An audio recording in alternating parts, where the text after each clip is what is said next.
to the Aira channel. We are live streaming and we are doing Dawah training, and this is day 4, Fitrah. Assalamu alaikum, Sheikh Fahad. Wa alaikum assalam wa rahmatullah. How are you doing, Sabur? I'm very well, thank you very much. And whenever I see Sheikh Fahad, of course, I think of Aaron Ra. Yeah, I don't know if you want to mention that story here, but okay. Yeah. No, I mean, well, firstly, let's start off with the lockdown first. Yeah. And then we'll get into that joke about Aaron Ryan.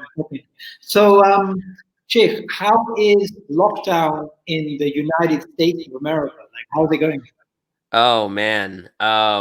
So it depends on where you are in the United States, obviously, right? So in New York, the dynamic is very different.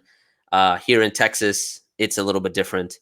My sister actually lives in New York, and she mentioned that things are a lot more stringent than they are, say, here in Houston, right? So here I can still go out to the grocery store, pick up some stuff. It's not as tight, but nevertheless, we're still in quarantine. We're still trying to make the best of being at home. So, so yeah, I mean, alhamdulillah. And then obviously it's Ramadan, so that's another interesting dynamic. Yeah. Yeah. This is the first Ramadan, I think, for a lot of people. Yeah. That's like this. I mean, we can't think of anything in our lives where it was like this, Right. No, but I mean, it's in a sense, it's a challenge.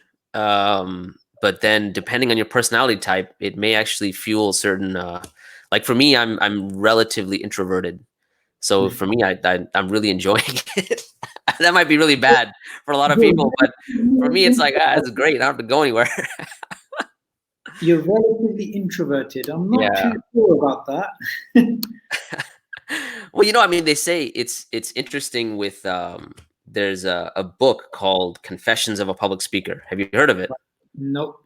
No. Okay. So he mentioned certain things about public speakers in general that while they have they may seem extroverted, but in a sense they're mainly introverted. Like the large population of people that are doing public speaking are introverted at the core. So they have these highs and lows. So the high is like when they're out, they're kind of speaking publicly, but then they need time to like recuperate and kind of, take some time back where they're not talking to anyone and not interacting with anyone. So yeah, and not replying to their messages either. What? Me and you can think of one brother. There is one guy I know. Yeah, there's one guy. I think we both agree on subconsciously.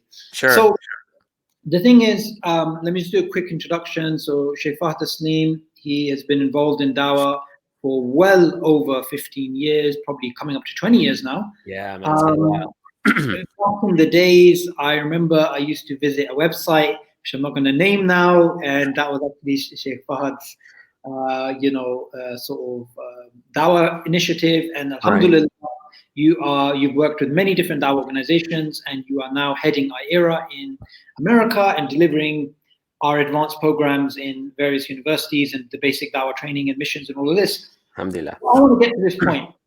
So why is it when I stare at you every single time, it reminds me of Aaron Ra? Oh, man. Because you actually came and visited me here in the U.S. And the circumstances were interesting because you had a debate scheduled with Aaron Ra. Yep. And that debate was, it was interesting because we hadn't publicized it. So basically, it was myself and you that showed up to this debate, the only two Muslims there, and everyone else was not Muslim, and particularly not very favorable of Islam or the Islamic paradigm in that sitting. And we prayed Maghrib in front of all of them. Yeah, and so we had to pray Maghrib, and so we finished that. Then you went ahead with the debate. That probably isn't the most interesting part, though. Should I get you? Yeah. I think the dinner part was the fun. Right. So after we finished, I remember you said like, "Yo, let's I'm famished. Let's get something to eat." And I texted my wife, and she said, "You're welcome to bring him here." But then I was like, "Oh man, you're gonna go meet all my in-laws, and you still have to socialize. You just probably need some downtime. That whole introverted speaker thing. That's what I was thinking about." So I said, "You know what? It's better if we just go and grab some food close by." And I was like, "There's this great Persian restaurant and I think, we should just go there. And I don't remember if it was me or you that said, it'd be really funny if Aaron Ross showed up at the restaurant. And I was like, yeah, man, but I mean, what are the chances, right? Yeah, and we get there, start ordering. You forgot to mention that Aaron Ra wanted to go out with us. Oh, right. And he comes and he's like, hey, what are you guys doing for dinner? And I'm like, dude, this guy, we just went back and forth with him, and he wants to go to dinner now. So I was like, look, and frankly, at the time, we were thinking about going to my in-laws' place anyway, So I was like, the thing is, we're probably going to go to my in-laws' house. They invited us, and so we're probably going to head there. And then we changed the program, right? And that's when you said it would be really interesting if he showed up now. And there we are ordering dinner. And lo and behold, him and his crew all show up, walk through. And then I felt really bad. And I think I invited him over. I'm like, hey, why don't you join us? Thinking that he would be like, no, it's okay. He's like, oh, great. So him and his whole crew show up at this restaurant. And that was such an awkward dinner. It was so awkward, man. So awkward. And then it's just like you're trying to have this cordial kind of conversation. And I'm just like, gosh, man, If we said yes from the beginning, I think it would be fine. We would just have dinner and relax and chill. It'd be fine. Yeah. But the fact that we actually have a different plan, and then it looks like, we just made it up. Right. That's what looked even worse. So I was like, oh man, one thing we gotta withhold is we gotta hold up is his character, right? So that's why I asked him to join. Oh man. And I never thought he would say, yeah, okay, sure, we'll go to join you guys. Anyway, but that was an interesting time period. So let's go back to something that happened earlier in the evening, which is kind of linked to today's training, which is that when we prayed Maghrib, you recited some verses which were verses about from Surah Saf, I think, right? Verses about Islam being a religion that's gonna dominate. Allah sent His messenger with guidance and religion of truth, so that it may prevail over all religions. What's beautiful about that is it gave me a boost for the debate, but also, and I remembered it very visually, but also that regardless of whatever issues we're going through in the world, regardless of the problems, regardless of the intellectual challenges, because of the fitrah that human beings have inside of us, Islam is always going to be attractive to people across the world. Yeah. So I mean, the ayah you were thinking about, هو الذي أرسل رسوله بالهدى ودين الحق ليظهره على الدين كله, right? And so he is the one who sent his messenger with obviously din al-haq, the true religion, ليظهره على الدين كله, which means to make manifest over all other deens, all other ways of life, right? It's interesting, just on a side point, that term yudhirahu, it comes from dhahar, which means back. And so the idea is that it's not only that way of life, or that central kind of core of the human being, which is the fitrah, which we'll get into in a second. Not only that it'll make manifest, or that it will, that it'll be apparent, but also that it'll dominate. Because if you think about, you're talking about like the back of an animal, and you are riding the animal, and so you're, in a sense, you're kind of dominating the animal. Do you get what I'm saying? And so that's the sense you get from the ayah, is that it's not only going to be something that's clear, because dhahar comes from like something that's clear. Like if you're walking in like a huge crowd and you see someone who's really tall, and so that person is dhahir, like that person is tall and you can see them clearly, right? That's one sense. But the other sense, the fact that it's talking about a back, like the back of an animal, is that also manifest on top of the other kind of false ways of looking at the world, right? And that's a good segue in understanding that at the core of every single human being, that Allah created us upon the fitrah. And that's why the ayah is so powerful, is because that core state of the human being, no one can change that, right? La tabdila li khalqillah, that no one can change the creation of Allah. And in fact, that ayah is referring to the fitrah itself, right? Fitrat Allah allati fatara an-nas alayha. It is the fitrah that Allah created everyone upon. So that being said, that's the core state, and that is something that no one can change. You can cover it, as we'll talk about, inshallah, but you can't change it. So absolutely, that was a good segue. So how this fits our Dawah training is that so far we've covered motivation. Why is Dawah important? And by the way, we're going to cover that a little bit just before we get into Fitrah, because I think it's important for every single session. Sure. But where it Sure. fits is that when we are giving the Gorab, which we've already explained in the previous session, means God's existence, oneness, revelation, and prophethood. We are not coming from a paradigm that God is something which is alien to the human being, that the human being does not recognize, and we need to prove the existence of God. Rather, it's the case that the human being who doesn't believe in God, their fitrah has been clouded. But in reality, deep down inside, when they are in distress, or when they have a spiritual experience, or when they use their reasoning in a way that is sound, they will uncover the fitrah, and the fitrah will come out. So that's how it fits our Dawah training. Now, just before we get into that, every single session, I do want to reiterate to everybody that we have to convey the message of Islam. And we already did a session on motivation, but I want to put this to you, Fahad, like, so you've been involved in Dawah for a very long time, and you've been involved at a time probably when Dawah was even weird for Muslims to see other Muslims give Dawah, right? Yeah. So everybody gives the standard answers. Why give Dawah reward? Why give Dawah obligation? Which are good enough. Sure, I want you to give an answer which is personal to you about why you've been persistent in Dawah over these years. Oh man. Okay. So it kind of it has to do with my starting point, like how I came to Islam in the first place. You know, and a lot of times you get these stories from, let's say, someone that's converted to Islam or reverted to Islam, however you want to look at it.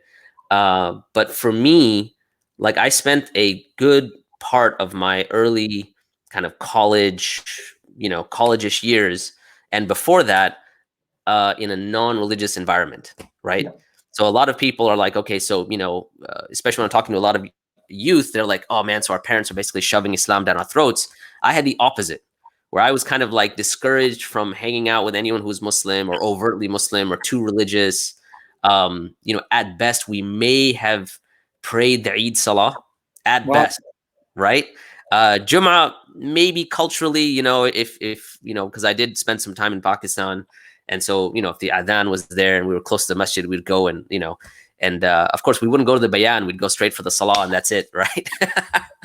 Anyhow, so I was in the state where I was not really practicing at all. I was, just living up life. And remember, because I was in Pakistan, I was the cool American kid. So all of the glitz and glamour of this world that I didn't get in the US because I was the nerdy brown kid, now I'm in Pakistan, I'm the cool American kid. And so I've got everything at my disposal. And I'll let you fill in the rest for yourself, right? Yeah. So I came back to the US. I finished my undergraduate, my college, Michigan State, and then I got my first job. And at my first job, my manager, she was a staunch Christian. And she, we would have these conversations about religion, but I didn't really know anything about Islam. But when she kept telling me, like, look, you got to accept the Lord and Savior Jesus Christ in your life, and all, in my head, I'm just like, I don't know much about Islam, but I know that that's nothing. That's bogus, right? Yeah. And that's really where I started to study Islam, right? Mm-hmm. The fact that she was giving dawah to me and that she was passionate about her religion is where I started to study Islam. And then, alhamdulillah, I was living in an area, it was the what's known as the tri-state area, Virginia, Washington, D.C., and Maryland. And at the time, there were many mashayikh and stuff like that there. So I was able to benefit from some of the mashayikh by attending their lessons and things like that. Now, so what does it have to do with dawah is that what's always struck me is, had it not been for her passion in dawah, then Allah subhanahu wa ta'ala, and Allah knows best, but that was the means by which Allah subhanahu wa ta'ala basically pulled me into Islam, right? And so with that, it's like, in a sense, I had this deep feeling of, that I need to, in a sense, repay that, if that makes sense, right? And that's really what's kind of fueled it from the very get-go. Is even when I forget, I'm always like, well, I was not always on this path. Yep. And the tranquility and the serenity and the certainty that you have when you're upon Islam is a gift like you can never imagine. And so, in a sense, I've been doing this from a state of indebtedness, which is a very strange way of looking at dawah, I know, but you wanted something different, so. I mean, I totally appreciate you being very candid about this, because everyone has their different motivational paths. Yeah. Not everything motivates everyone else in the same Sure. way. Sure. And also that I've noticed, you know, obviously I've known you for a number of years, but when you came over Yeah. to the UK to do advanced Dawah training for the various students that we have from across the world, Sure. you delivered the Fitrah section of the IERA program. Yeah. And I was surprised at how much more there is to Fitrah than the basic understanding that rookies like me have, right? So Yeah. I want to take you step by step. Sure. And also I just want to, as we're progressing through this, I just want to add some historical, because since obviously that was 2017, Yeah. I've been doing a lot more research. Yeah. So I have a Me few too. historical things which I just wanted to add in there. The first thing I want to ask you is, when it comes to this idea that we need to prove the existence of God, right? That it's like this burden of proof is on us. Yeah. The first thing I want to ask you is, why do you think a lot of Muslims, they seem to just accept that and then they start trying to debate why God exists, right? I mean, of course we can give reasoning, but why do we not challenge that usually? Why do you find usually Muslim du'at even are like, okay, fine. Yeah. We'll take on the burden of proof. Now we're going to try and prove it to you, which is such an anti-fitrah approach. Why do people do that? I think a lot of it has to do with the worldview or the paradigm that we're in, right? And what I mean by that is because we've grown up in a certain society, in a certain culture, and a certain predominant worldview that has really kind of, made the idea of proof to be the only means by which you can establish something to be true.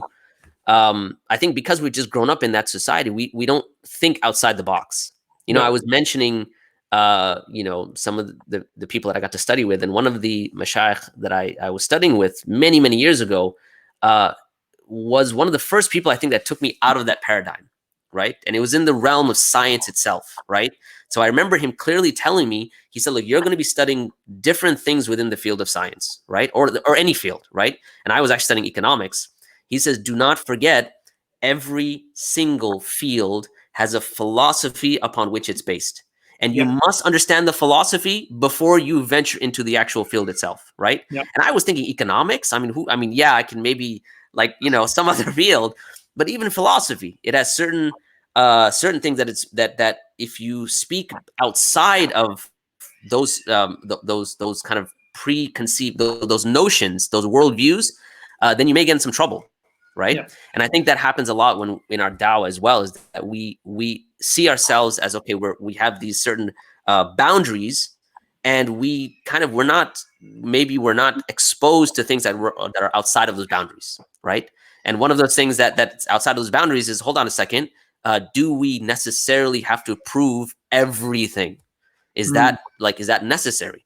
Or are there certain things that we start off with, and how does rationality and all that fit into that? So so just before we get into God being self-evident or fitrah, I think it's a very important point that you raised, which is that even if you're not Muslim, you will have this idea that everything is up for grabs. You should be skeptical about everything. There is no faith based upon anything. But a little bit of philosophical training, and you'll recognize, whether you're an atheist, a Muslim, a Jewish person, whoever you are, whether it's science or philosophy or testimony or anything that we're doing in terms of gaining knowledge, we have axioms which are unprovable, which are unverifiable through the senses, and they're purely taken at an axiomatic level. We can never prove them. So, for example, in science, we have the assumption that our senses are reliable, the world is rationally accessible, there is a uniformity of nature, you have presuppositions, you have limitations. I mean, there's things that we accept, even basic things, like everything in science fundamentally is based upon causality, cause and effect. And so all of these things fundamentally are taken for granted. So that's the basic idea, that not everything has to be verifiable and justifiable empirically, whether you're religious or not, is something we can all agree about. Yeah, I mean, the thing is, look, when you spend a little bit of time and you think about it, this idea that I can rationally prove everything, is very problematic. Okay, because when you say I can rationally prove everything, in a sense, you're saying that I'm basically doubting everything, because you're asking why. And so what you want to ask yourself is, can I ask why infinitely? You know, the example that I always give is, I said, imagine that my son, he comes into the kitchen and he takes out the knife, right? Now, you've probably heard this example many times, right? So he takes out a knife. You haven't? No. Man. Okay, so he takes out the knife and I say, hey, Abdurrahman, put it back. He says, why? I'm like, well, because it's sharp. He says, well, why? I'm like, well, because that's how they manufactured it. He says, why? I'm like, well, because knives are used for cutting. He says, why? I said, well, because fruit, you know, maybe it's more functional when you cut it. He says, why? I said, because it's easier to eat. He says, why? Okay, at a certain point, my reaction is not going, you know, I'm going to answer a question. Then at a certain point, I'm going to be like, because I said so, right? The reality is you cannot ask why infinitely. No theorem is infinitely defendable, right? You cannot say because this forever. You have to have something which you hang your hat on that is outside of rationality, that's not irrational, but that you cannot prove. Okay? And the thing is that if you say that, no, I'm only going to use rationality and I doubt everything, then you have another problem. Because if you doubt everything, you have to doubt your doubt, which leaves you nowhere. That's a very good point. Just before you get there, I want you to, that point that you made, that you have to start somewhere. Yeah. Just want you to add to that, that what Sheikh Fahad is saying here is not controversial. This is something that even ancient Greek philosophers recognize. I mean, we seem to have this assumption that the ancients were savages, that they were just going around killing each other and eating each other and hitting each other with clubs. Right. So even amongst the ancient Greeks, I was really surprised that Aristotle, in his writing, makes this argument that if somebody asks you, why do you believe in belief 1? And you say, because of belief 2. Why do you believe in belief 2, belief 3? He says, if this goes back forever, you'll never know belief 1. So all knowledge, according to him, said it has to have some self-evident, some foundational knowledge, which is unquestionable, or else all knowledge is not possible, right? So what you're saying here, this can apply to you whether you're Muslim or you're not Muslim. It's just a basic logical point. Yeah, I mean, and the thing is that, okay, so you just mentioned something. It's a basic logical point, right? But even that, like, you have logical principles. How do you prove the principle? Like, if I said I'm a married bachelor and, you know, you're like, well, okay, that's not possible. I mean, before you get into like, okay, well, Muslims can have 4 wives and all that stuff, but okay, logically, it's still not possible, right? Okay, a bachelor and someone who's married, right, are 2 mutually exclusive things. You cannot be married and not married at the same time. But what if I said, prove the principle? You can't prove the principle itself. You have to start with that principle and then move forward, right? So therefore, there is something that is outside of rationality that you cannot prove, but that you must assume, and it is the reason why rationality works in the first place. Like logical principles, if you do away with them, well, then you're in trouble, right? Because the rationality itself breaks down, right? And I usually give an example. I say, look, you know, if you say that rationality is your only tool, right? That's the only thing you can prove, and I can prove everything. It's like someone coming with a universal solvent, and they say, this solvent, it can dissolve anything. But then you want to ask the person, what bottle will you keep it in? Because there has to be at least one thing it won't dissolve, right? If it's a universal solvent, right? And therefore, you have to have at least one absolute, all right? One absolute, that which is not solvent, that's which is not solvable, right? Now, that doesn't mean it's irrational. It just lies outside of rationality, and it's something that we start with, which you call axioms or basic beliefs, as they call in philosophy. But without those things, you can't basically move forward. And so therefore, when someone says you have to prove like everything, it's, you know, perhaps they haven't really thought much about the statement that they're making. Yeah.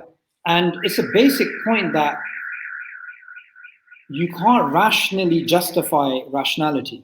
Yeah.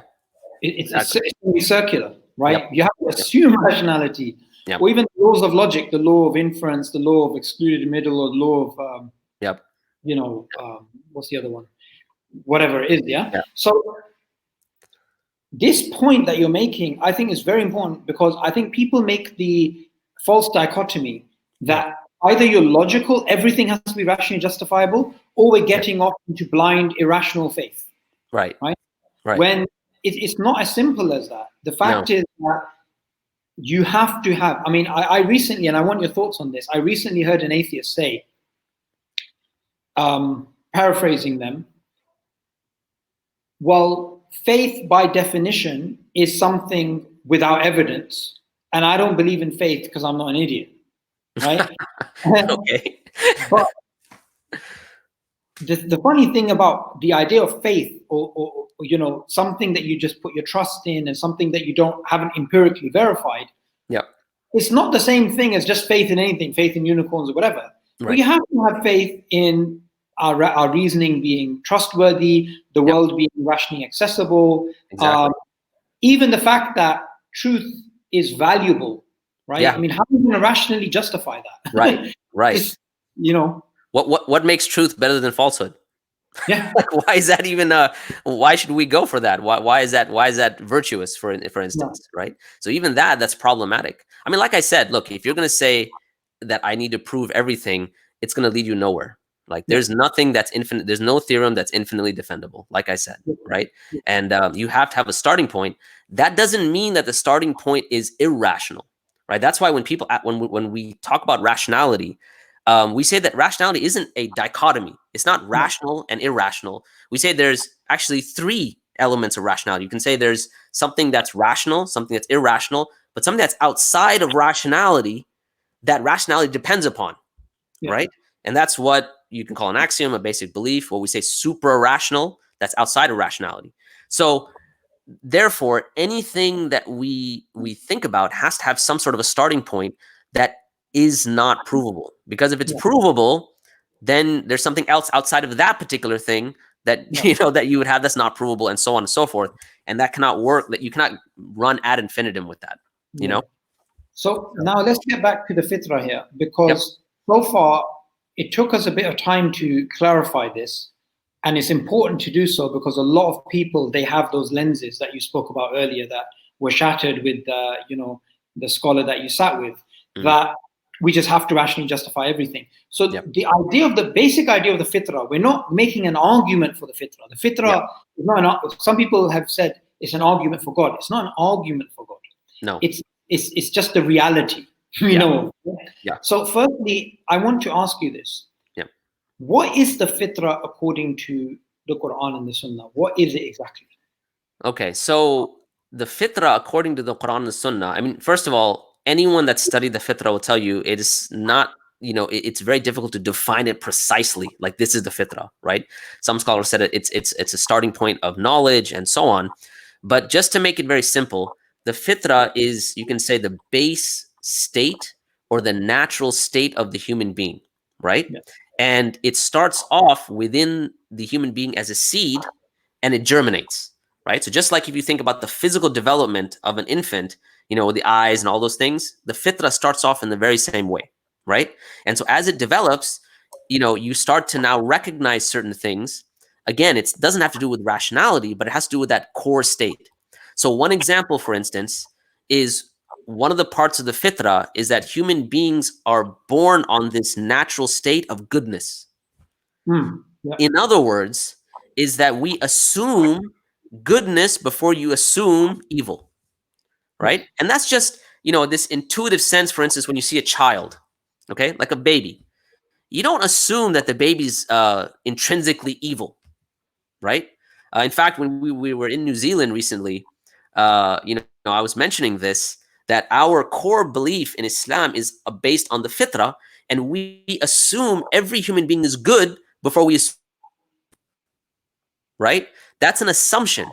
And someone came up to me afterwards and she says, that made a lot of sense, because in my tradition, she was coming from a Christian tradition, she said, I never understood the concept of original sin, because I would look at a child and I would always think, well, wait a minute, that child's not sinful. I mean, even in our vernacular, when we talk about children, we never say, look at that, like that newborn baby, look at that little sinful little rat, right? You never hear that, right? right? Yeah. And when you see a newborn child, you just think, oh, they're so innocent. And if something were to happen to that child, you naturally think, oh, that poor innocent child, right? And so, and there's other elements that if you look at the world from, let's say, a very Benthamian utilitarian worldview, they really don't make sense if you don't have this assumption. So for instance, the concept of charity, and I know this can get into some other areas of philosophy, but when a person gives charity, you have this kind of feeling within inside yourself of satisfaction, of goodness, right? Now, you just gave someone money for nothing in return, for no benefit whatsoever. So why is it that it gives you a feeling of goodness, right? We would say it has to do with the fitrah, okay? And so those elements that make up part of the human nature are what we call the fitrah, right? So those things like goodness. Just a few, before we got on this call, I was studying the concept of beauty itself, right? Before I interrupted him. But yeah, pretty much. I was studying the concept of beauty and how even beauty, I mean, some people say there's a subjective nature to beauty, and that's fine. That's a separate discussion. But there are certain things that when you look at, you understand the concept of beauty, right? So if you see a sunset, and let's say you're with your wife, you're like, wow, that's beautiful. And your wife says, that's ugly. Prove to me rationally that that's a beautiful sunset. There's no concept of rationality here, right? This is just at the core, and this immediate concept of recognizing something as beautiful versus not beautiful. And that also we say is part of the fitrah, which is tied to God himself, Allah subhanahu wa ta'ala, right? So for instance, we know the very famous hadith, Inna Allah jameel wa yuhibbul jamal. God is beautiful and he loves beauty. Your very idea of what is beautiful and what is not beautiful has something that transcends you, right? And we say that thing that transcends you is God, and that he's placed inside of you the ability to recognize beauty, to recognize truth, recognize, some of the other things we spoke about.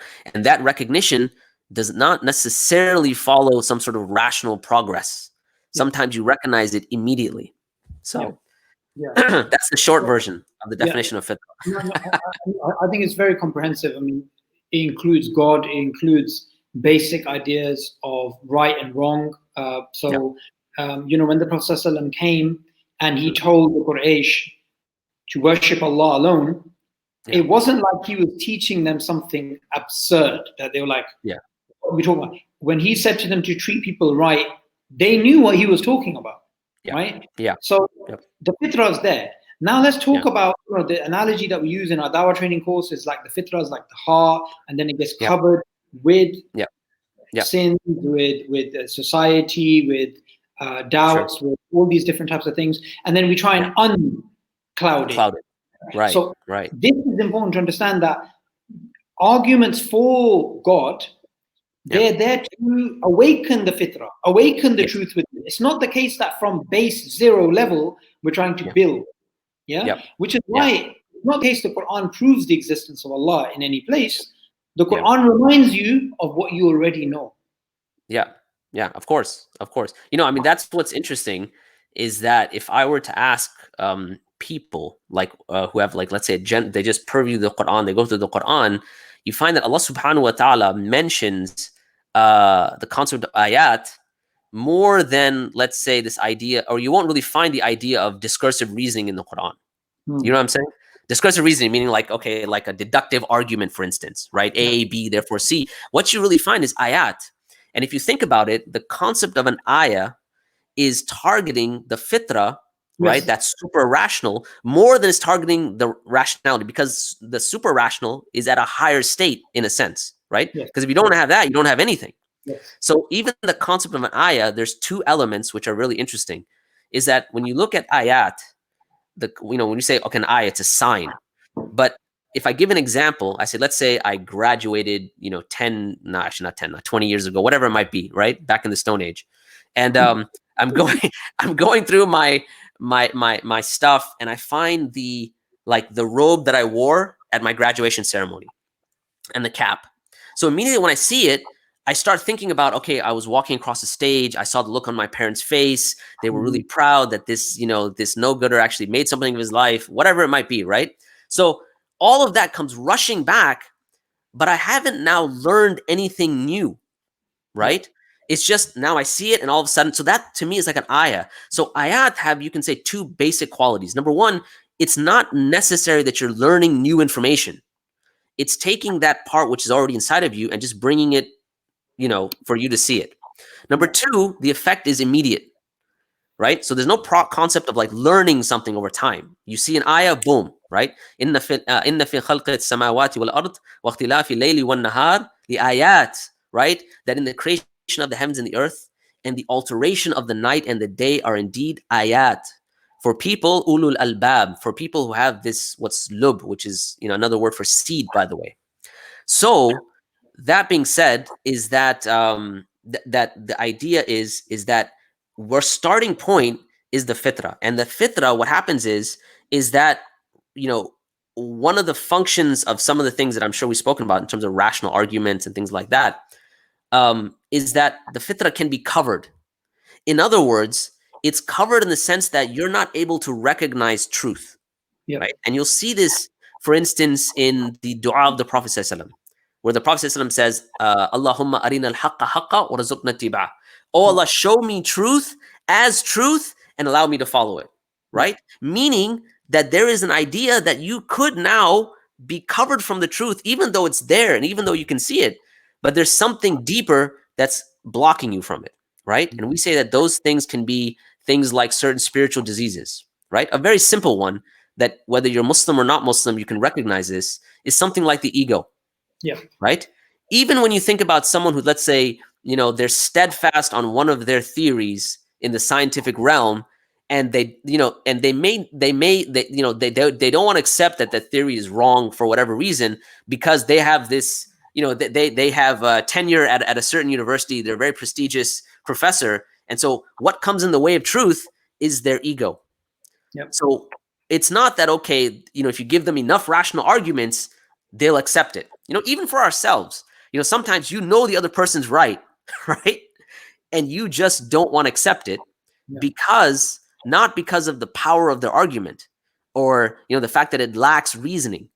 It solely has to do with your own spiritual state, right? That your ego is the blocking point between you and the truth, right? And that's why we say the fitrah can be covered by certain spiritual diseases, like, for example, ego might be one of them, right? And others. There's other things that can be covered. And essentially... I'm just going to stop you there for a second. This is related to exactly what you just said, which is the fitrah can be covered. Someone is asking, is it possible for the fitrah to be corrupted or altered? So here's the thing. Based on the text of the Quran, the fitrah doesn't change, right? Fitrat Allahi allati fatara an-nas alayha, la tabdila fi khalqillah. That the fitrah is the fitrah that Allah created the human beings upon, and the creation of Allah does not change. What we get from that is the fitrah is something that is placed by Allah, that it itself doesn't change, but it can be corrupt in the sense that it gets covered, right? And the idea is that the fitrah itself can be covered because of certain, like I said, spiritual diseases. Some of those spiritual diseases have to do with the rationale itself. But to give you a quick example, like the Prophet ﷺ gave an example, he says that when the son of Adam sins, a black dot is placed upon the heart. Okay? And as they sin more and more black dots are placed upon the heart. So eventually what happens is, if we assume that the place of the fitrah is related to the heart, these black dots cover the heart in such a way that it's black. And any sort of light, using this metaphor, to come into the heart is blocked, right? Not that the fitrah itself is corrupted, but there's something that's between the truth and the fitrah, right? And those are the things that our training does in terms of our dawah training, is to understand what are those things that block the fitrah and what are the tools we can use to uncover the fitrah. And it's not just rational arguments. So. So before we get into, firstly, Jazakallah khair for that explanation, because that I think is a lot more clearer for people now. Brother Umar has written a really profound statement, which I want to read out, which is, even after fitrah being there, doesn't necessitate iman being there. Right. So there's a slight difference between fitrah and iman, right? Iman is different, right? It has to do with a core belief, but even the starting point of iman has to do with the fitrah itself, by the way, right? But obviously, as we know, iman increases and decreases, right? Even within, that doesn't have to do with necessarily being non-Muslim, even for Muslims, right? Yep. And so therefore that state of your iman is different than the fitrah, but the starting point, you have to have a certain level of iman from the beginning anyways, right? If we understand iman to mean tasdeeq or belief as we think about it, right? Which on another kind of interesting note is that starting point is based on certainty. Actually, I won't venture down there. We'll cover that later if we have time. Yeah.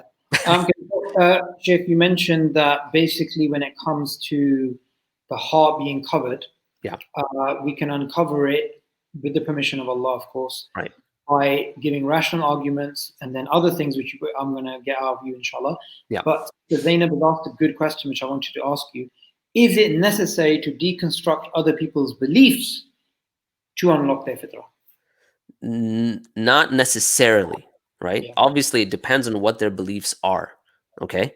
A lot of times what happens is, and this is just from like Dawah experience, we assume that we have to deconstruct people's beliefs because we assume that that's what they absolutely believe, because we forget that they're upon the fitrah, right? Kullu mawludin yulidu ala fitrah. All the children of every single child is born upon the fitrah, and it is their parents that make them a Jew, a Christian, or a Majusi, right? The idea is that environments have an effect on the fitrah. Okay, now if we focus on deconstructing other people's faiths, we're kind of taking the idea of the fitrah and putting it on the side, right? Just to give a simple, let me try to simplify it now. You know, Sheikh Kamal al-Makki gave a very interesting example. He said, look, a lot of times what happens is we'll attack people's faith, okay, or attack people's belief system. And what happens is, even if someone were to, let's say, if you had dirt in your hand and someone were to attack it, it's dirt, but you're going to hold it tighter and defend it, right? Instead of doing that, what we need to do is, instead of like basically highlighting the dirt and attacking the dirt, show them the diamond of Islam. Yeah. Because when that diamond is clear, eventually what happens is their grip loosens, the dirt falls off, and they want the diamond itself, right? So is it necessary? I mean, depending on the context, it may be necessary, especially with some of our Christian brothers and sisters. You know, sometimes it is necessary, but it shouldn't be the go-to tool where we say we're going to start by deconstructing the other person's belief. You really want to highlight Islam, and when you do that, you'll find that it itself is sufficient many times, right? Yeah. Like, you know, we do these conversations. We don't do debates in the U.S. Openly, with the exception of yours, which was very clandestine. So one of those conversations we do is, why does God allow suffering? A Muslim Christian perspective. And literally all we do is present the Islamic perspective, and that is enough.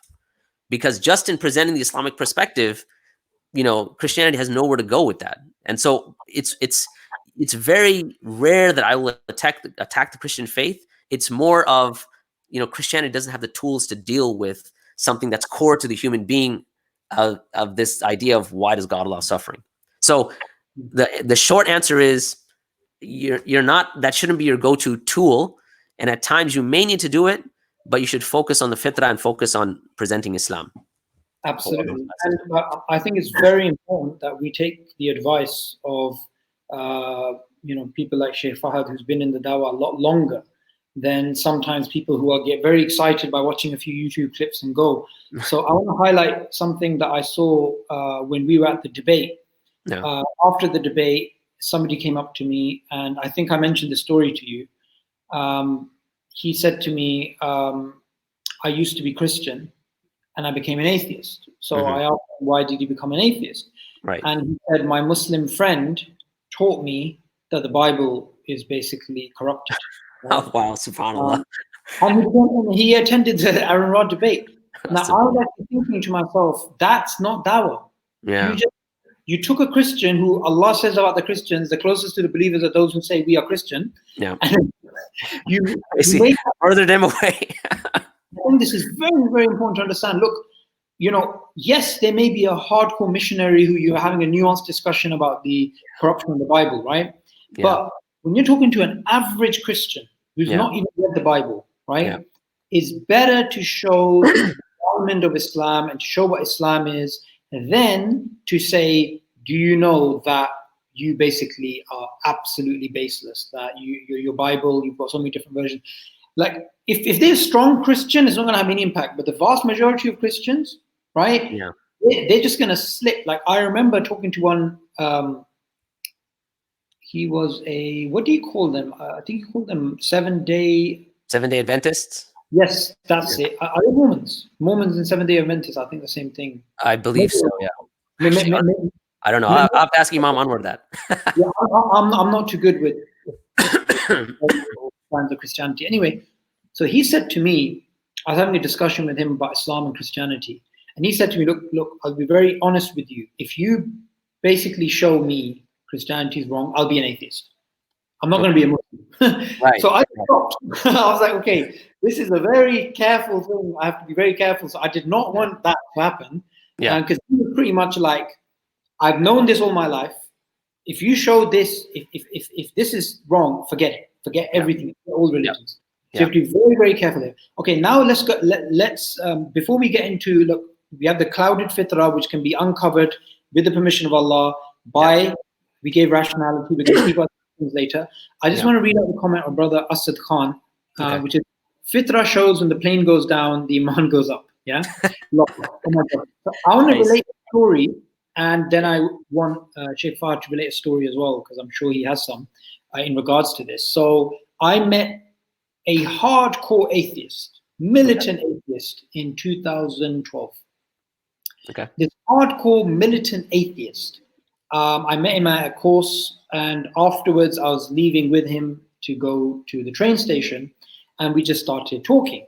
Now, he, at that moment in his life, he believed in God. Prior to this, he was a militant atheist for most of his life. Okay.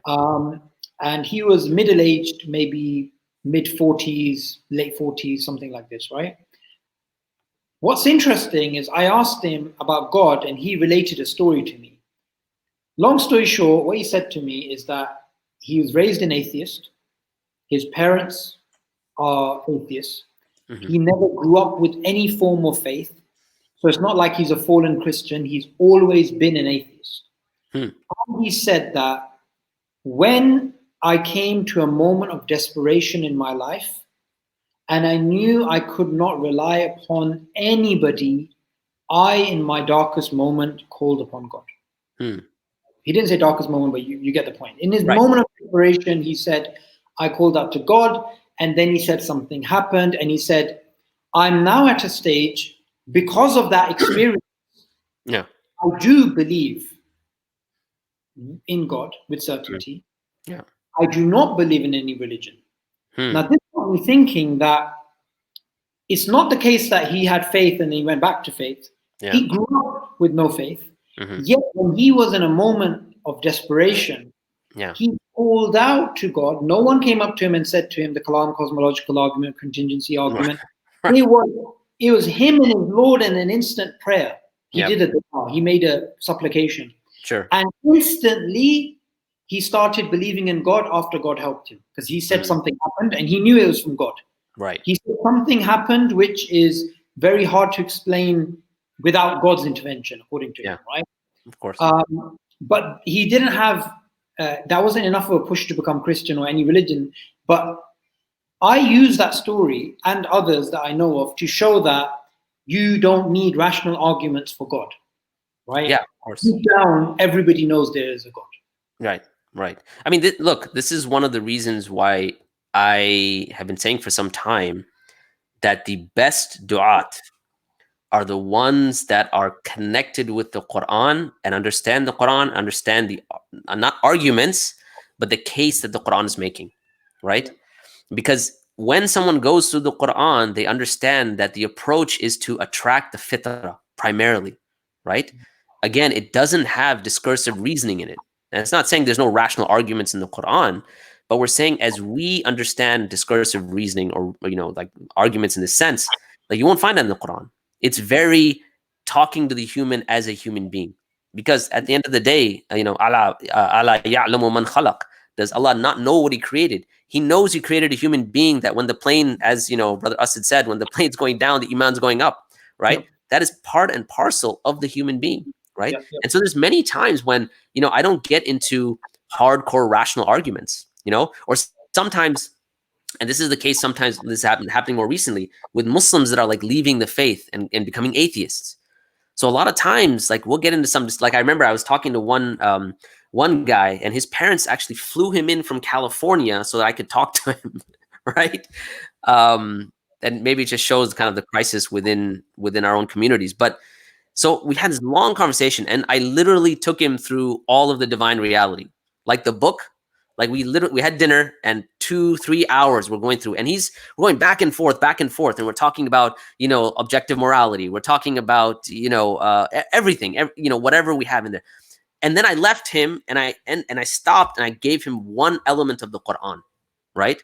And without getting into it, if we have time, we'll get into it later. But it was some ayat from Surah Sajda, and that it just stopped him in his tracks. He says, "Where can I find out more about this? Because everything else you said, I don't really care, right? That doesn't, whatever, right? Even consciousness." He was like, "Forget consciousness. Like, yeah, you know, we'll get to the point where eventually, you know, we have AI, and, you know, this whole, and then we're going back and forth." And he said, that's too much. Like, it just, I don't, you know, you have to give me more. And, you know, and what's interesting is that he's hafiz of the Quran, right? So I'm like, subhanAllah, man, you already know, you already have the text within inside of you. Now it's just a matter of understanding it, right? Why? Because Allah is attracting the fitrah directly, right? And that's why when we were saying in terms of status, the fitrah, or the super rational, is at a higher status, because it's dealing with the human as a human, not dealing with the human as a robot, right? Yeah. And unfortunately, we get into this whole thing about we will logically prove to this robot that this Islam is the truth, right? It's like a rational algorithm you download and you get right, exactly. Yeah, and the thing is, we're not dealing with robots. You know, subhanAllah, how many times, and I'm telling you this from experience, how many times has it never been about the argument? Sometimes people just want to argue for the sake of arguing, right? Yes. And at the end, you dig down deep enough. Well, you know what? You know, I had this state where I was going through cancer, and I just didn't understand, and I didn't understand why God would do this to me. So it has nothing to do with atheism, but it has to do with, you know, a completely different state, right? And that has to do with their heart more than it has to do with their mind. Absolutely. Yeah. I just wanted to add something to this. Yeah. Whenever we talk about, obviously, the US has some very interesting statistics. So this is from, and I'm going to put this in the comment section for anybody that wants to look into this. Okay. This is from the Pew Research Center. Okay. It's published 2 years ago. The share of Americans who leave Islam is offset by those who become Muslim. And here it's about Latinos and people from an African American background. And what's interesting is, I haven't obviously spent that much time in America, sure. But I have traveled a lot, alhamdulillah, in Latin America. And one thing I realized is people are very fitri in Latin America. People are very close to the fitrah. Right. And it's the same with Africa in the traveling that I've done. Yeah. People are close. So when you come to them, they're not affected by the ideas of liberalism, materialism, capitalism. Sure. These are still things that they see as sort of different. It's sort of external. Right. And when you mention ayat of Allah, it has an impact. And that impact it does not have in other places. So I think it's very important to understand, and I often use the example of Bilal radiallahu anhu and Abu Jahl. Right. Technically, one of the arguments that's being made by Muslims, which is completely invalid, is that person will become Muslim if they have enough knowledge. When knowledge does not lead to guidance. Knowledge does not necessarily lead to guidance. Knowledge can lead to guidance, and knowledge can lead to misguidance. So Allah can guide through the Quran, Allah can misguide through the Quran. So let's look at Abu Jahl and let's look at Bilal radiallahu anhu.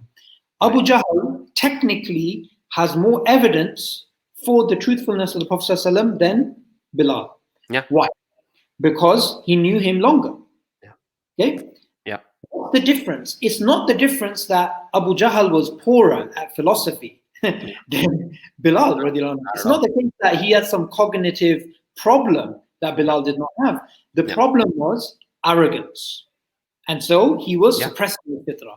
And here with Bilal radiallahu anhu, there was humbleness, there was sincerity, and there was a thirst for guidance. And that is important, because when we're giving dawah, we forget what is the psychological state of this person, and how can I create new possibilities in their mind by reminding them in a way that changes their psychology. We don't think about this. We just go gung-ho and start giving them rational arguments. And then we sometimes think, why do we work on person A and not person B? So, it's interesting. You're talking about Abu Jahl.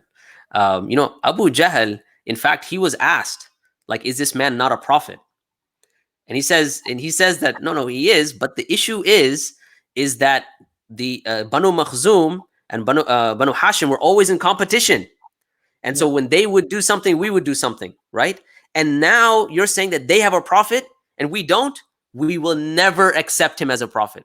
So literally it had nothing to do with the idea that, okay, well, some sort of rational argument. It was total ego, right? My tribe over their tribe, right? Which is total ego. I'll give you just kind of a on-ground experience. So I was at Texas A&M University, okay? This is close by here in Houston. And we were doing like a campus dawah, and we just got done some dawah training, and I was at the table with somebody, and we had the MSA, or as you guys call them, ISOCs, and they were in some other part, and I was talking to this guy, one-on-one, and we were going through, some of the go rap, whatever it might be, and he was accepting what I was saying. He was like, yeah, that makes sense. That's true. And then he's like, I'm like, so, do you think that this is something that you would testify to? Now, when I said that, one of the brothers from who knows where heard that. So he's like, oh, this guy's close to a shahada. So he comes, like he rushes over, okay? Now he comes, someone else sees him, and they rush over. Now, after a little while, it went from my conversation with this gentleman, one-on-one, to like me and the entire MSA and this one guy, okay? And what I realized, wallahi, I saw him change like in front of me. And it had nothing to do with, okay, because 5 minutes ago, he was saying, yeah, that all makes sense. That's great. And now, but seeing that he is now being put on the spot, his ego literally is now, coming to the fore. And now he's like, well, I'm not sure about that one. And I don't know about that one. And it reminded me, there's an ayah in the Quran, and I'm trying to think about it. It says, it'll come to me. But basically, the basic translation is that, wow, I'm just forgetting it. Astaghfirullah. All right, it'll come to me. But the basic idea of it is that the ayah, Allah subhanahu wa ta'ala talks about when you're going to be discussing Islam with someone, right? When you call them and ask them, man, this is going to be a really shoddy translation. The idea is basically that when you're speaking to someone or when you're thinking about Islam, you should do it in pairs or as ones. Do you know what I am talking about? Where you reflect upon Allah. Yeah. Mathna wa furada thumma tatafakkaru, right? So do this. Say, I urge you to do one thing, that you stand for Allah. In other words, you're sincere, and in pairs or as ones, right? And thumma tatafakkaru, and then you think. Why did Allah mention pairs or ones? It's really interesting, because when you're individually thinking about the truth, I mean, who are you showing off in front of, right? You're not showing off in front of your cat or the plant, right? Like, well, how dare you, right? It's just, or at most you're having a discussion with one other person. Again, it's not ego. But once you have like a crowd and they're saying, oh, guess what? You're wrong, but now you're about to be right. And you're like, wait a second, I don't know. Because, the ego loves to be right and not be wrong, to be dominant and not be subdued, etc. Right? So I just, it's always interesting that, when it comes to this, you were mentioning like Abu Jahl, Bilal, and the context which people are in. A lot of times, I believe that we find dawah in the West more challenging than we find dawah in places like you mentioned, like Latin America and Africa, simply because people in those areas are closer by way of their fitrah. Absolutely. Right? They're not necessarily drowning in the delights of this world, right? And by the way, that's one of the diseases of the heart, right? Hubb dunya, right? Because that's one of the things that can also cloud a spiritual disease that can cloud the heart. When you're so engrossed in the here and now, this dunya, that it cuts you off from thinking about things in a way that someone who's not engrossed in this world can think about. right? Yeah. So it doesn't necessarily have to be with someone having a PhD in philosophy versus someone who's just in the middle of a village, right? Perhaps the person in the middle of a village is able to see truth in a way that someone who has a PhD in philosophy, because of all the other factors that come with that PhD in philosophy, like having tenure, being a professor, and how dare someone would say that I'm wrong. Those are all impediments to the truth. Or even the stigma of religion. Sure, of course. Like what makes somebody think that the social pressure of you guys, you believe in Bronze Age myths, right? Or I've got a doctorate in philosophy. I can't be associated with these people. Of course. You get that. So let's move on to what we mentioned earlier. Brother Asfand is asking pretty much the same question about unclouding the fitrah, right, during the conversation. So we already spoke about rationality, right? Rationality can uncloud the fitrah. Sure. What other means are there to uncloud the fitrah? So one of the means that we can have is by having people, let's say, reflect. Okay. And what I mean by reflect is for them to reflect upon existential questions. All right. A lot of times what happens is that we say reflection, we're not saying like go out, and what do you mean by existential? I'm going to define that in just a second. Okay. Sure. So what I'm saying is when we say reflecting, we're not necessarily saying like go out, climb a mountain and just sit there and meditate. What we're saying is reflecting upon questions related to your existence, existential questions, like how did I get here? Why am I here and where am I going? One of the most, I think one of the profound examples that we always give is the one about the plane, right? I think Imran gives it all the time, right? That the fact that if you're in the middle of a conversation, you black out, you end up on a plane, and let's say everything is going well. You're in first class, for those of us who have been in first class, I've only been in once. And so you're in first class, the seats are comfortable. The scenery outside is gorgeous. The temperature is perfect, and they bring the food tray. And Sabur, what's your favorite food, man? Lobia. Oh my Allah musta'an.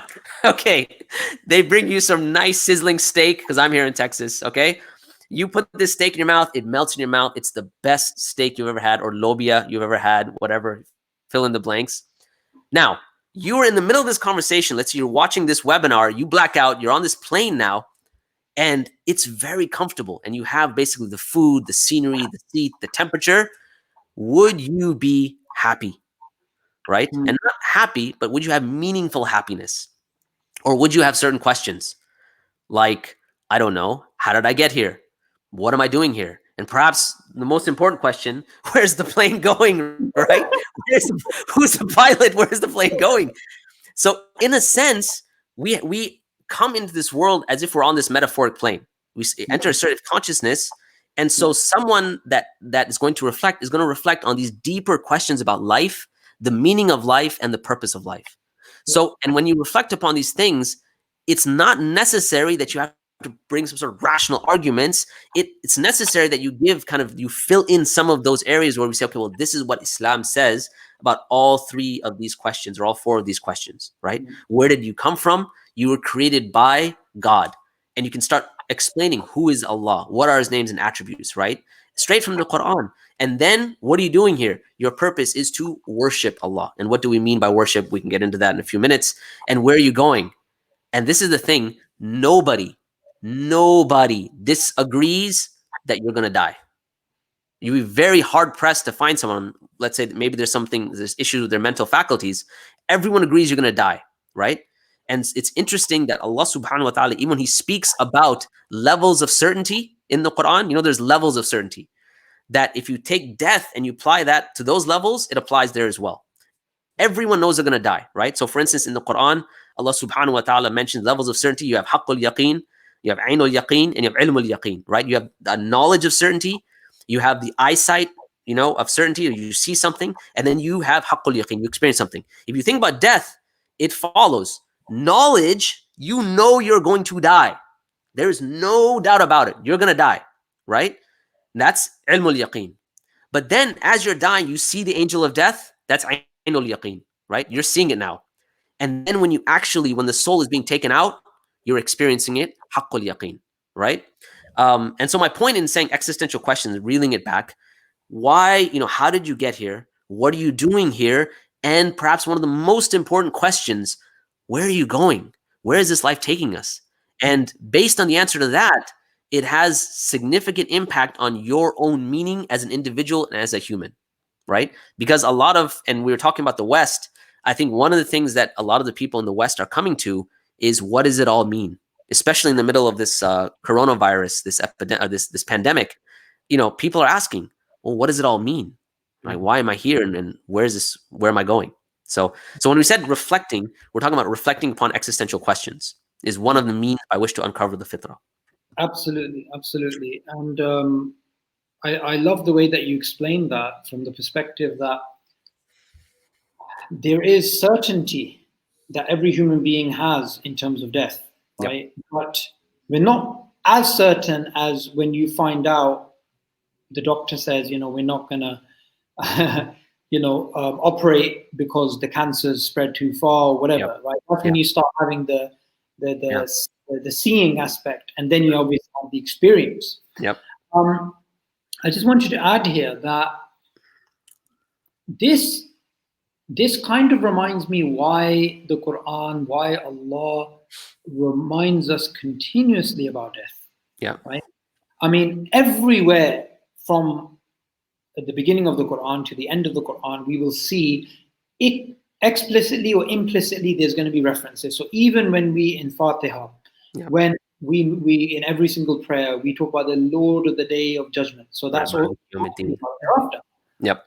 So to the point that Allah makes this a recurring theme again and again and again and again. Even Allah's talking about past nations. He talks about, well, they are going to be accountable for themselves, and you are going to be accountable for yourself. Yep. And I was thinking about this, that there's some research done on agnostics, right? Mm-hmm. There's research done that shows that when agnostics, who are neither here nor there, and you ask them, do you believe in God? They're like 70%, 60%, They did an experiment in which they had two groups of agnostics, and they asked them, do you believe in God? And they both gave a certain, percentage, how much they believed in God or not. Then that one group, they were asked the same question again, and the other group was asked the question basically after being reminded of death. Mm-hmm. This is an experiment that was done by non-Muslims, not Muslims, sure. right? Right. And you can Google it, agnostics death experiment. So that group who was reminded about death, purely by the reminder of death, their belief in God had increased. Oh, wow. SubhanAllah. Nothing to do with rational arguments. Right. And I think the reason for this is, God, it's just like a fairy tale, spaghetti monster, XYZ. Right. But someone reminds you of death and you start basically becoming more serious. Right. No, absolutely. Those jokes are completely inappropriate.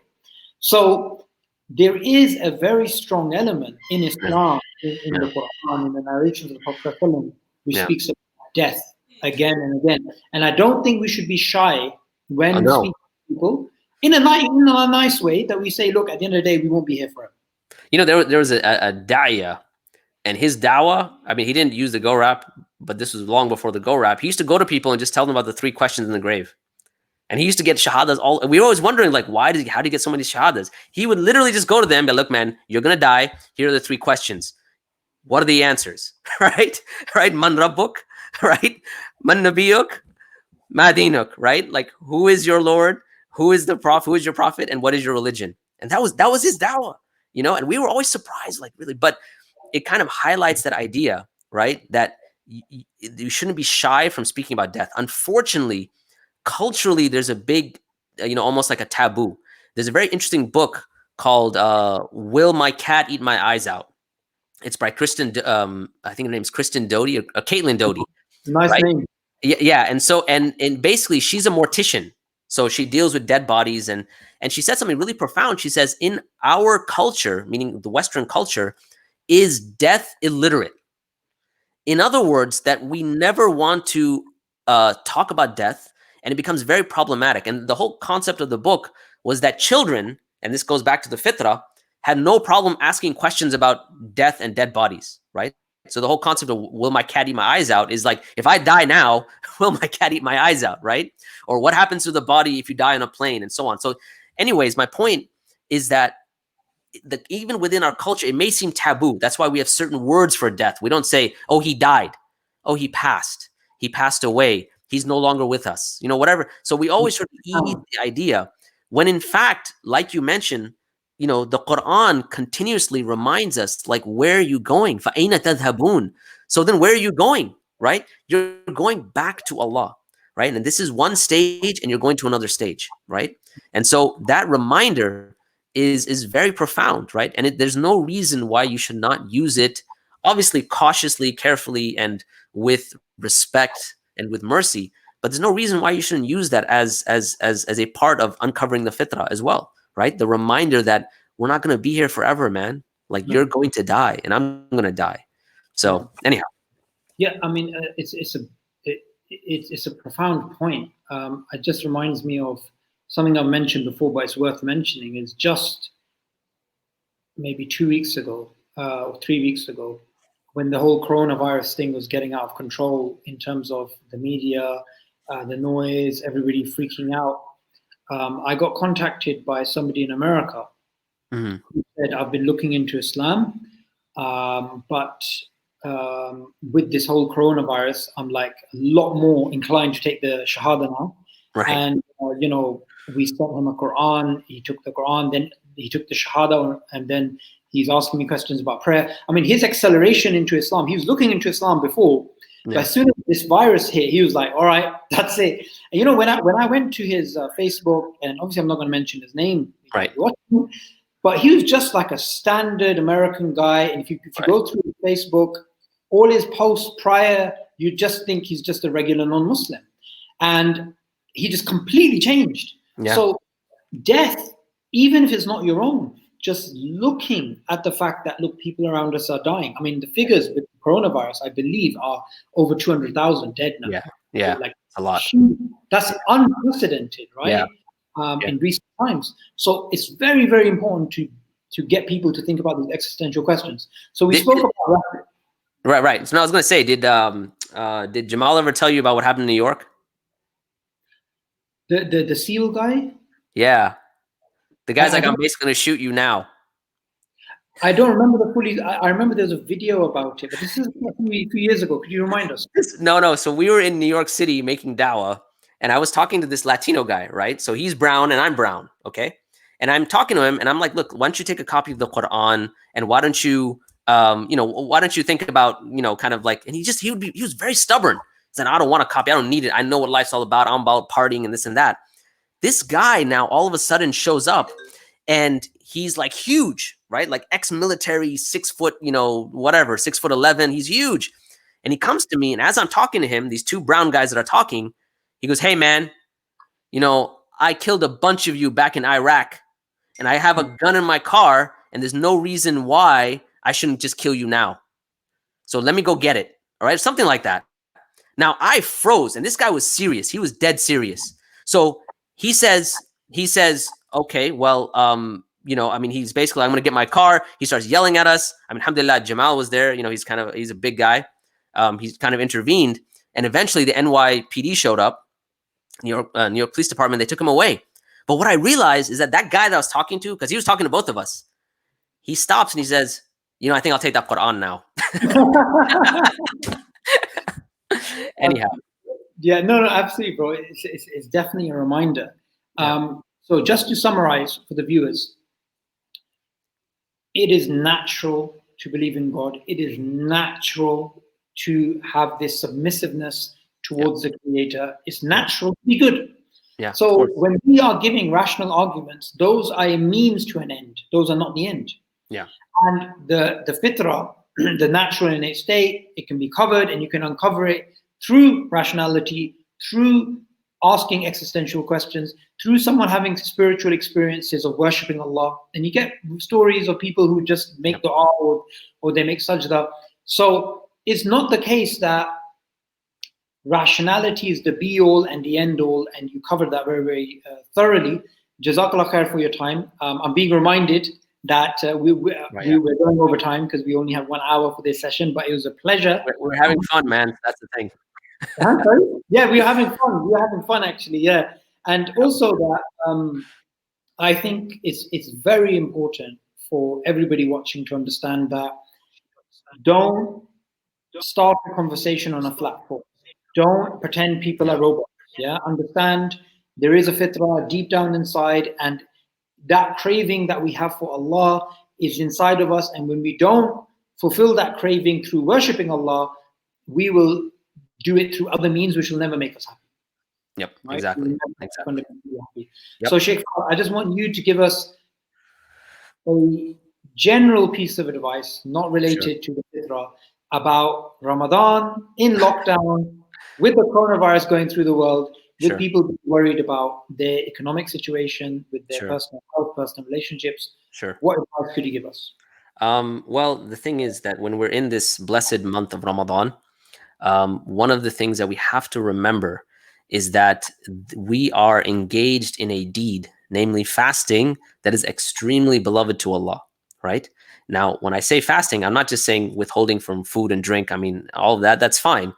But the very act of us being patient upon that, we understand that, for instance, Imam al-Ghazali says very poignantly, he says that, look, we know that patience is half of Iman, and fasting is half of patience, right? So fasting is 1/4 of Iman, right? So the thing is, this is the month in a sense of patience, right?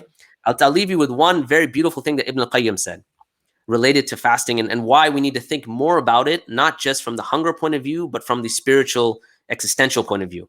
He said, when you look at the names and attributes of Allah, it is that Allah loves for his servants to have those attributes, even though they can never have them to perfection, right? So Allah loves mercy, and he loves his servants who are merciful. Allah is just, and he loves for his servants to be just. Allah is Al-Alim, the all-knowing, he loves his servants to have knowledge, and so on. He says, when you think about Allah, Allah is completely independent. He is Al-Ghani. He is not in need of anything, right? Totally independent. What does fasting do? In a sense, you're trying to emulate Allah by not eating, not drinking, not having relations. So you're trying to be independent like Allah. Obviously, we don't mean it in some sort of direct sense, right? You're trying to be like that. What happens when you actually open your fast? You end up understanding that instead of being independent, you are completely and wholly and solely, totally dependent upon Allah subhanahu wa ta'ala. That independence is only for him, and total and utter dependence is for you. Right? So even in that stress to try to be like Allah, and we're trying to emulate in this month, we are now going back to our very human nature of that we are by our nature dependent, and remembering that Allah is Ghani, and as Allah says, Ya ayyuhan nas antumul fuqara illallah, O human beings, you are indeed impoverished before Allah, and Allah is Al-Ghani al-Hamid, and he is the one that's not in need and totally independent, right? So this is the time to remember our total dependence is upon Allah, and this is the month of patience. Let us be patient in the situation that we're in, and let us make the best of this month, right? A lot of us are bummed we can't go to the masjid for Taraweeh, whatever it might be. Spend some one-on-one quality time with the one you're going to return back to, and that is Allah. And Allah knows best. Beautiful piece of advice. And, we sometimes forget Ramadan is a month in which we truly are there to develop certain traits which Allah loves. Yeah. And of course, patience is one of them, but humility. Like your boss at work, or your government, or people around you. I mean, we're always dependent on people. But the reality is we're all before Allah beggars. We're all before Allah poor. Yeah. And that is so powerful, because I honestly sometimes think that we give so much, sometimes even with science, we start to think, science will one day find the discovery to death, cure to death, the cure to this. But until and unless we understand that Allah is rich, Allah is independent, Allah is all powerful, and we're just pathetic little ants philosophizing over coffee. Right? I mean, look, dude, one of the things that's really interesting is that when we forget that we are fuqara ilallah, that's when we tend to sin more. And this month is supposed to take us away from that, right? Think about it. So, kalla innal insan la yatgha. Indeed, the human being la yatgha. He does tughyan. He goes beyond the means. Why? Ara'ahu staghna. He sees himself as self-sufficient. And when does that happen? When you get your paycheck every 2 weeks, you can turn on the tap and you get water. All these different things that people whose lives are more precarious, going back to the whole fitrah thing, if your life is more precarious, you have more of a connection and an understanding how independent Allah is and how dependent you are, right? And that may be one of the other, we were talking about the West, but Ramadan is supposed to bring us to that broken state before Allah subhanahu wa ta'ala, Absolutely. Beautiful, beautiful reminder. May Allah bless you, and thank you for joining the webinar, which was really well organized, because I managed to I love your organization skills, mashallah. Literally just call you before this and say, listen, I had you down, but I didn't message you. So can you just come online? So thank you so much. And you can go back now studying the philosophy of beauty, and the rest of us will do what we need to do. Jazakallah khair, Sheikh Fahad Taslim, and we'll have you again in a few weeks' time. Assalamu alaikum.